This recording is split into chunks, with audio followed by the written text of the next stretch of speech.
Hello to everyone watching this video. I am Deepak and currently pursuing CA Foundation in Masterminds, and I secured a reasonable amount of marks, that is 623 in my NEET, and due to some family issues and personal health problems I couldn't join MBBS, and I was in a dilemma, what should I pursue?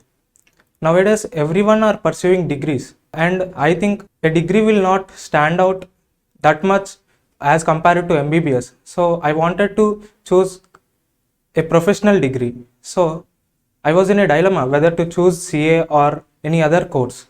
Then one of my uncles suggested me to join CA, and I hesitated, but after doing some research I came to conclusion.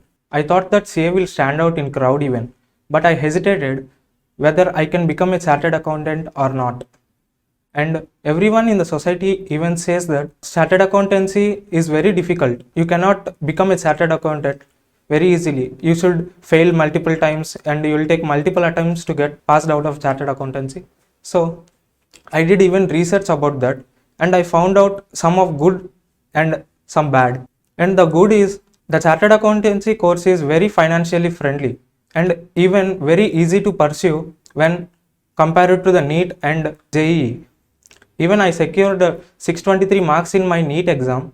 So when I came to Masterminds and when I am pursuing the CA Foundation, I think it's very relatively easy when compared to NEET. The chartered accountancy is facing really difficult situation. That is, the competition in NEET and JEE is around 10 lakh people write NEET and JEE every year, but only 60,000, around 60,000 to 1 lakh people write chartered accountancy. So I think everyone should participate more in pursuing CA also. It is not difficult course. It is just different in the way we study, not in the terms of syllabus. And the difficulty in the NEET and JEE is more compared to the chartered accountancy, I think. I want to thank Masterminds for giving me this opportunity. Thanks.